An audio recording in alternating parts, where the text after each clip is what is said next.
Olá, turma, tudo bem? Mais uma vez aqui para uma aula virtual de Ciências da Natureza para as turmas de EJA, C e D, NUIT.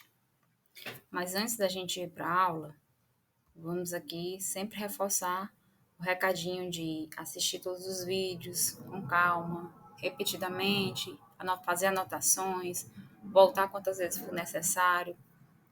Se não se inscreveu no canal da escola, se inscreve, curte também os vídeos, que é uma forma de prestigiar, além de estudar muito, né, o capricho aí que os professores têm, o empenho com o preparo dessas aulas.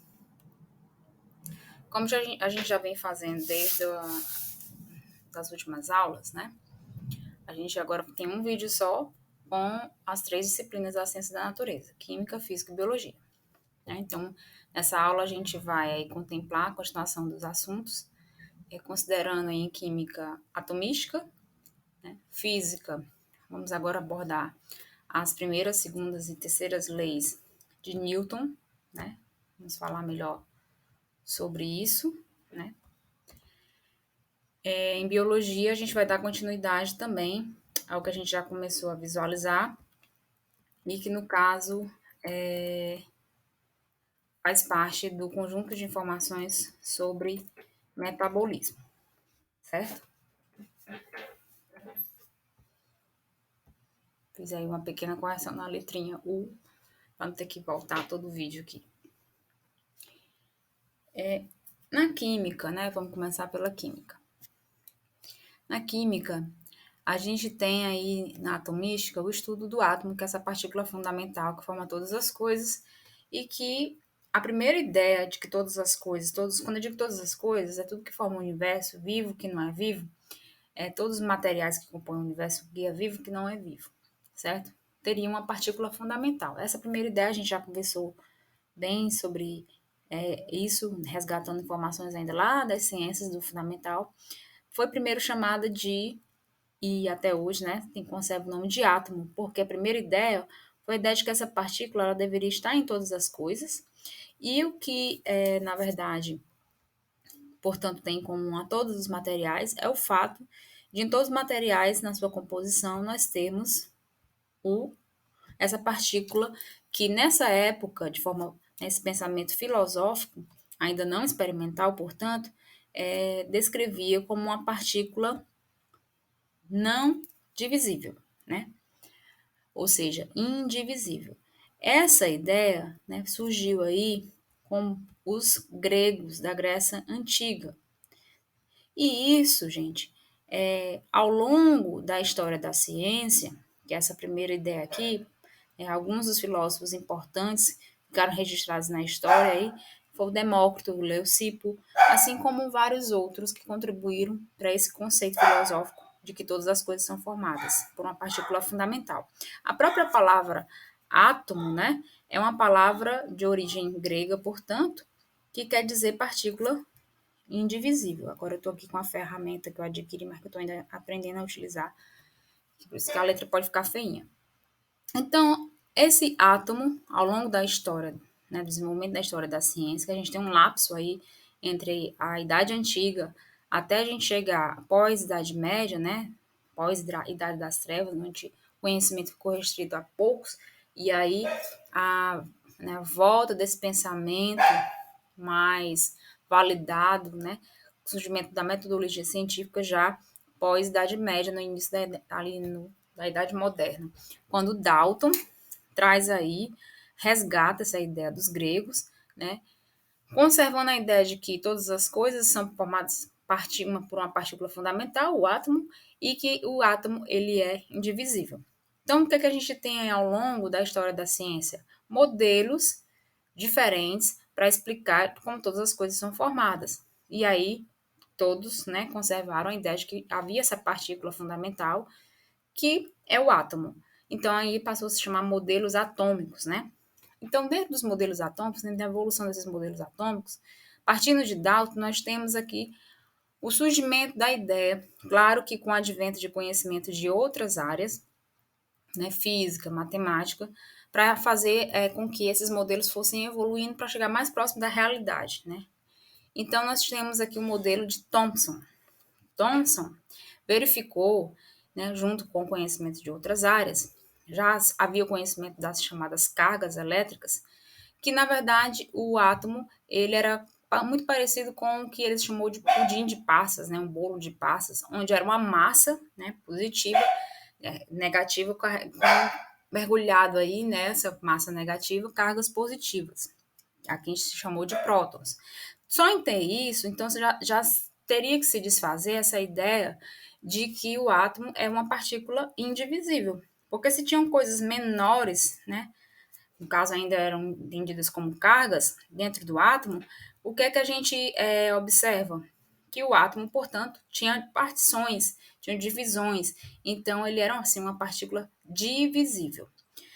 Continuando aí nessa evolução, muito próximo, né, já havia também avanços no que seria conhecido mais tarde, né, de maneira mais consolidada, né, com a física nuclear, a física quântica, o modelo de Rutherford, atrelado a um físico chamado Bohr. Então, por isso que normalmente esse modelo de Rutherford é conhecido como Rutherford, modelo Rutherford-Bohr, né? Vem com um hífenzinho. Porque junta as ideias desses dois grandes cientistas, onde já se aproxima aí da realidade, de fato, como é um átomo por dentro. Se a gente pudesse enxergar a olho nu, um átomo, né?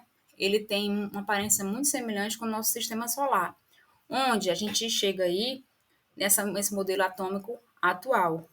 No sistema solar, por quê? Porque no sistema solar, né, a gente tem o Sol como centro do universo e os planetas em volta desse Sol. Esses planetas, eles têm uma rotação em torno de si mesmo e tem uma rotação em torno, né, do Sol. Então, o modelo atômico atual, ele é uma evolução de todos esses modelos, chegando a esse modelo atômico atual, semelhante, muito semelhante ao sistema solar. Dentro desse modelo atômico, o que é que a gente observa? Partículas menores do que o próprio átomo, partículas subatômicas. Basicamente, são os prótons. Deixa eu mudar aqui a cor da caneta para ficar melhor para vocês visualizarem. Nós temos os prótons, né? Nós temos, dentro ainda do átomo, os nêutrons,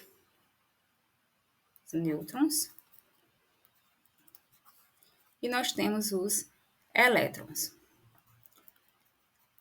Cada uma dessas partículas subatômicas, né? Subatômicas porque são menores do que o próprio átomo, cargas diferentes. Os prótons têm carga positiva, os elétrons têm carga, os nêutrons têm cargas neutra, o próprio nome já está sugerindo, e os elétrons têm carga negativa.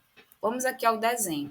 O que é que a gente observa, gente? A gente observa que os prótons e os nêutrons, eles estão exatamente em uma região central, ó, estão concentrados juntos no mesmo lugar. Essa região central a gente chama de núcleo. Então, os prótons e os nêutrons, eles ficam no chamado núcleo. E em volta do núcleo, onde estão os prótons e os nêutrons, estão os elétrons.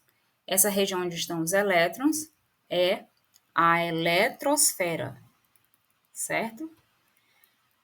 Dessa maneira, ainda há que se acrescentar um detalhe importante. Os prótons e os nêutrons que estão no núcleo, portanto, na maioria dos átomos, estão aí paradinhos, não saem daí, com exceção dos materiais radioativos. Então, a grande maioria dos átomos descobertos até hoje pelo homem, né, através da ciência, são materiais não radioativos. Os materiais, então, a grande maioria, conservam o material nuclear, que são os prótons e os nêutrons, intactos. E os elétrons, gente, são exatamente as partículas subatômicas que podem se movimentar. Podem sair de um átomo, podem vir de um outro átomo, né? E dessa forma, é através do fato dos elétrons poderem se movimentar para fora e para dentro e dentro de um átomo que a gente pode formar as moléculas, porque através dessas ligações de um átomo com o outro, onde os elétrons que fazem, é que a gente tem as substâncias, as moléculas, tá certo?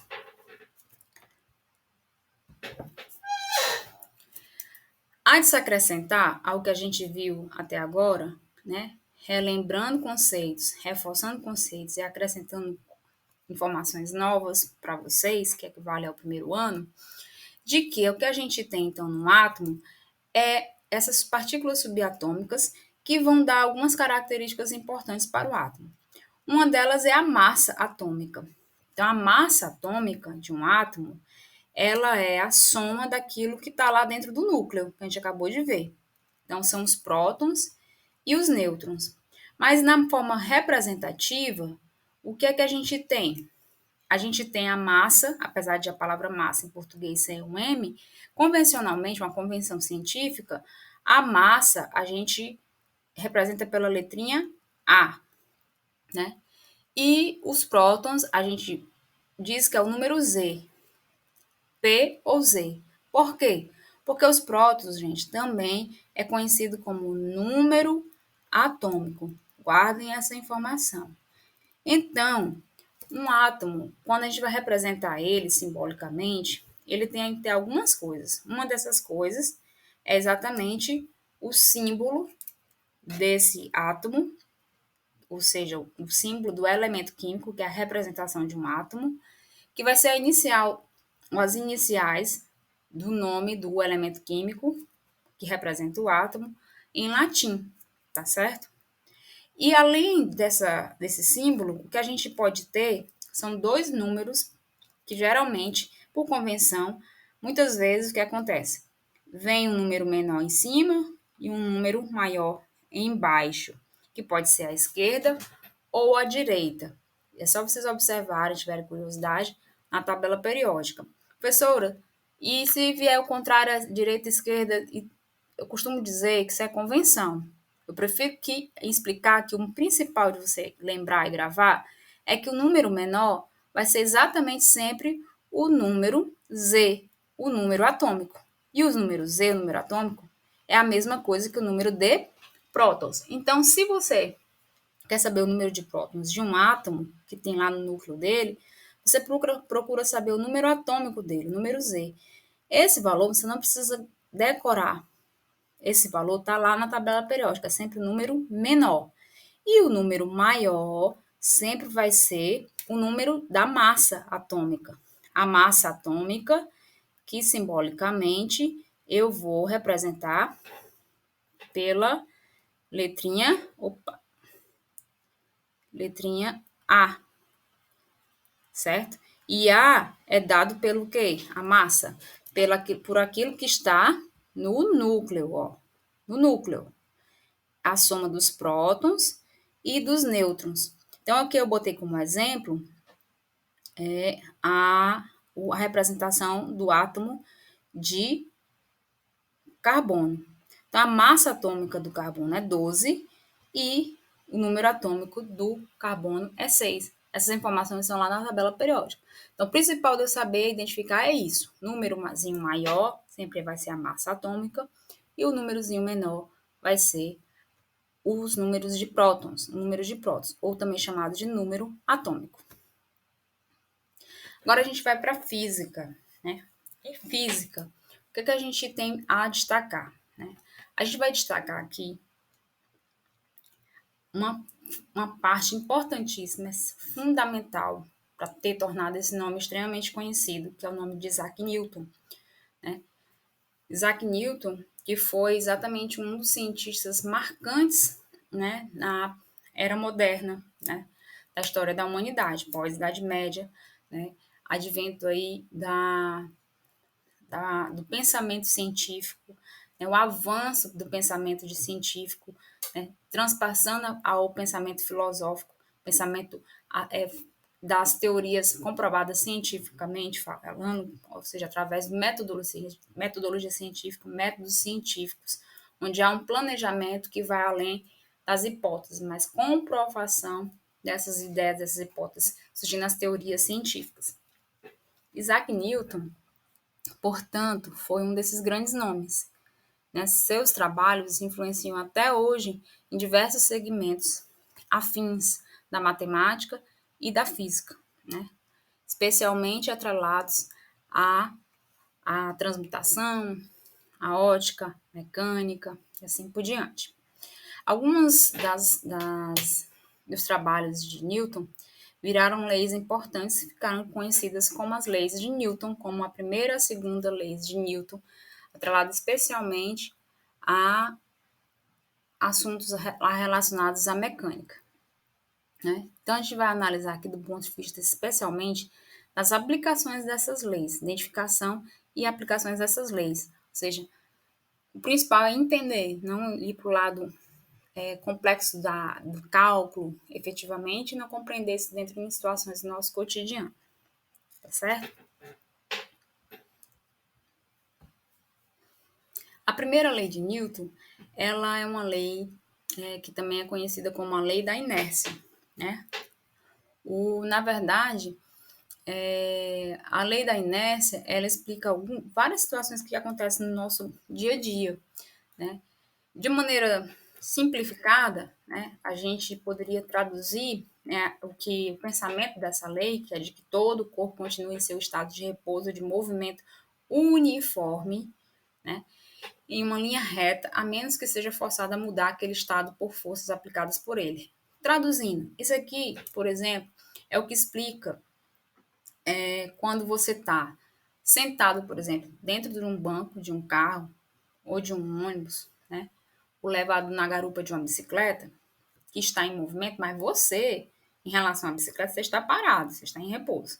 A bicicleta, o carro, o ônibus está em movimento, né? Ou aqui na situação, né? Você está em repouso e você tem algo que você coloca em movimento, né? O que é que acontece? A gente tem, na situação de que você está sentado num carro, num ônibus, numa bicicleta, está em movimento, está indo a certa velocidade. Quando freia, o seu corpo que estava parado, ele vai ser projetado para frente, né, com a mesma velocidade que o veículo estava. E isso é o princípio da inércia, ou seja, então que um corpo vai continuar em repouso ou em movimento, dependendo, né, aí das mudanças das forças que são aplicadas sobre ele, tá certo? Então, daí a importância da gente ter o cuidado de saber usar o cinto de segurança, né?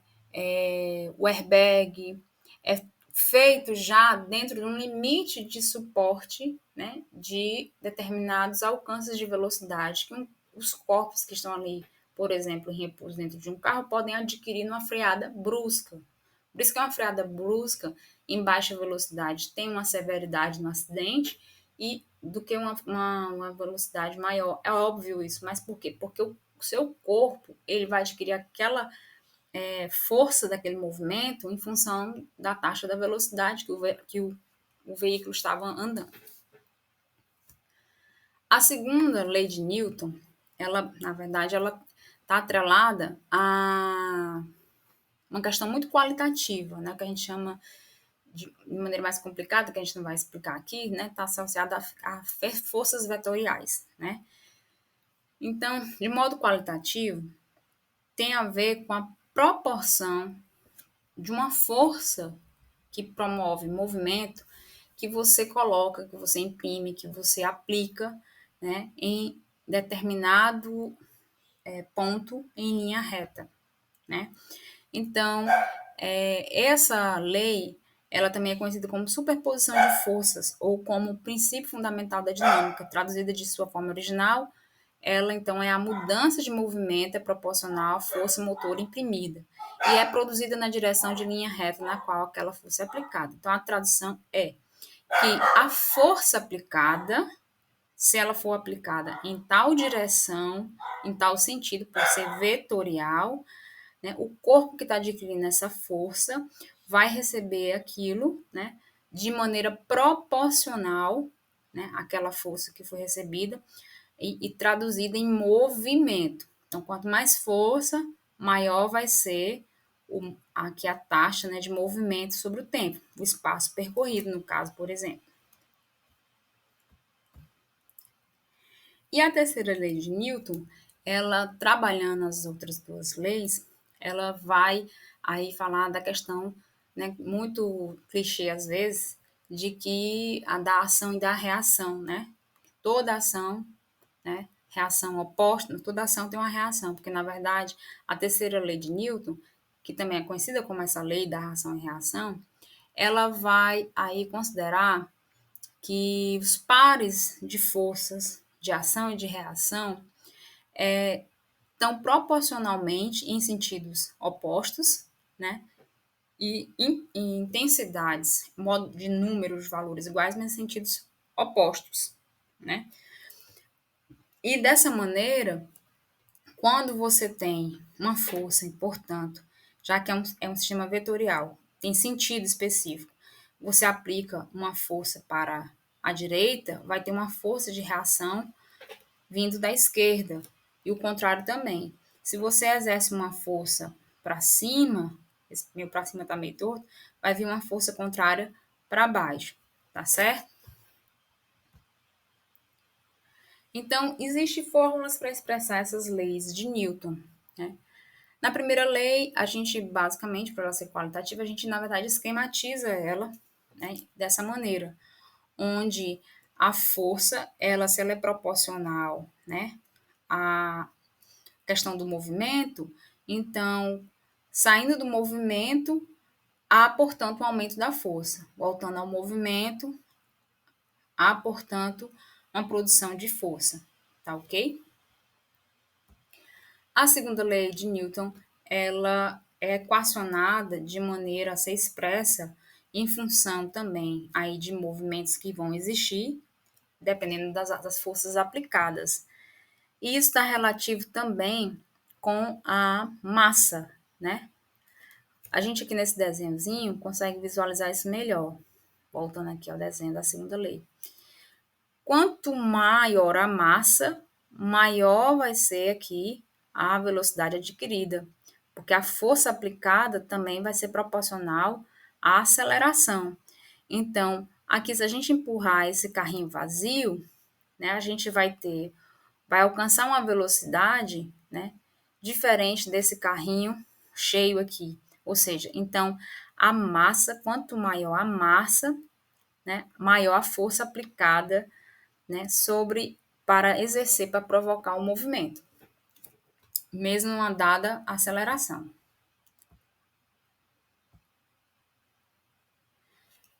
Com isso, força é igual a massa vezes a aceleração. Então, para você movimentar massas diferentes a uma dada aceleração, você vai resultar em forças de valores iguais, porque a aceleração, ela, nesse caso, será constante, né? E a aceleração, portanto, ela vai estar atrelada a uma taxa de velocidade em função do tempo. A gente vai trabalhar todas essas coisas que eu estou falando aqui melhor na resolução de exercícios. E para a terceira lei de Newton, a gente tem também aqui, na verdade, um esquema de representação onde confirma a questão da reação, da ação e da reação. Forças opostas, né? Sempre que você aplica uma força, vem uma força contrária de reação.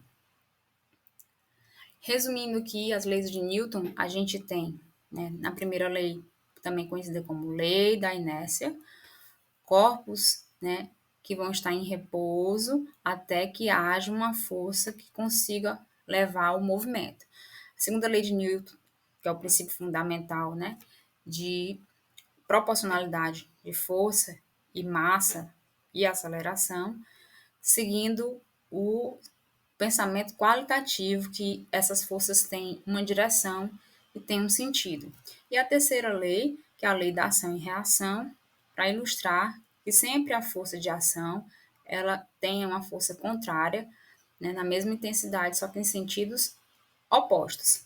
Com isso, depois a gente vai trabalhar os conceitos de peso, que a gente confunde muito. Tu pesa quanto? A massa da gente é quanto? Porque o peso é exatamente a força que a nossa massa, que a massa dos corpos exercem sobre determinada superfície, em função de uma aceleração, no caso, específica, que é a aceleração da gravidade, a aceleração dentro do nosso planeta. A gente vai trabalhar isso melhor futuramente. Em biologia, né, continuando conceitos que a gente viu na última aula do MIT, a gente viu que metabolismo celular é o conjunto de reações que acontecem no interior das nossas células, com o objetivo, primeiro, de obter energia, né? E essa energia é o passo inicial para acontecer uma série de outras transformações de substâncias nas nossas células, que vão aí dar início desde a nossa vida, manutenção da nossa vida, né, e formação de novas substâncias. Essa primeira etapa de obtenção de energia é necessária porque sem energia você não consegue realizar todas as outras funções. E no caso de todos os indivíduos vivos, né, que realizam o metabolismo celular, há um adendo em função dos vírus, pelas controvérsias de quem acha que são vivos ou não, mas a partir das bactérias, para que forme-se um acumulador de energia. E a gente falou muito sobre o símbolo que resume o nomezinho, que é a adenosina tritrofosfato, ou seja, traduzindo, tudo que a gente vai aí precisar consumir e transformar para obter energia, primeiramente, vai se acumular uma bombinha de energia chamada ATP. Sejamos nós animais, ou uma bactéria, ou uma planta. E a gente viu com isso que a gente tem formas para conseguir essas bombas de energia, né? Nesse ATP, que a gente vai utilizando ao longo do nosso dia, da nossa existência. E acontece no interior das células. Isso, então, acontece no interior das células, né, que podem ser de uma bactéria, de um animal, né, como pode ser também no interior das células de plantas. Basicamente, em todas essas situações, acontece o conjunto de reações químicas para manter um organismo vivo.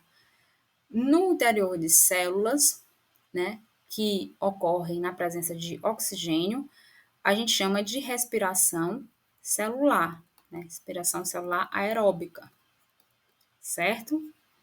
E a gente viu que no caso das plantas, esse processo de obtenção de energia se chama fotossíntese.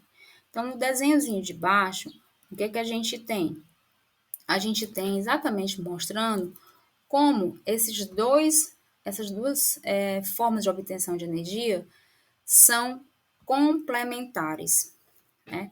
As plantas, elas são os únicos seres vivos que conseguem captar energia solar e transformar em energia química, né?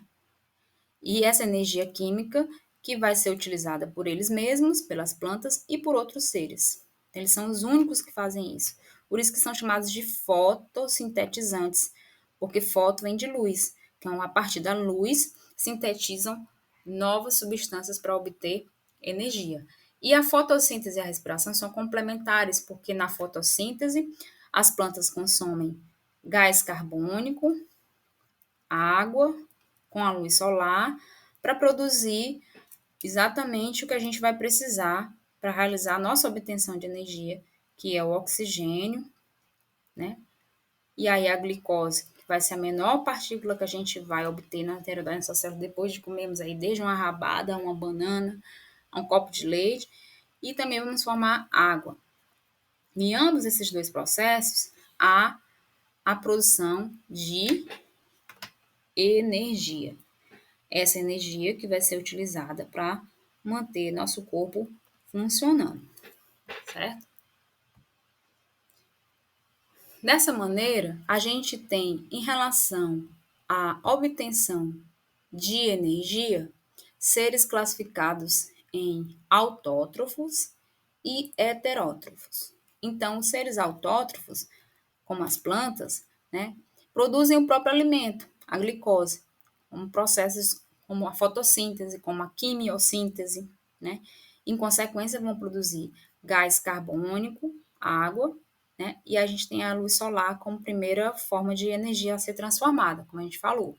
E os heterótrofos, que nós estamos aí nesse meio, precisam tirar de outros seres vivos, como dos próprios sintetizantes, né? Ou de outros heterótrofos, a substâncias necessárias para a obtenção da glicose. Então, a gente acaba precisando se alimentar para obter nutrientes, para se transformar em glicose, e essa glicose, ela, a partir, né, do contato pela respiração celular com o oxigênio que a gente faz, o que é que a gente vai ter? A glicose, quando encontrar-se com o oxigênio no interior das nossas células, né, vai liberar energia.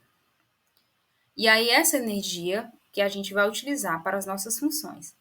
Então, existem seres que fazem isso através da presença de oxigênio, somos nós, somos aeróbios, precisam do oxigênio para produzir energia, são os animais, as plantas, algumas bactérias e fungos, né?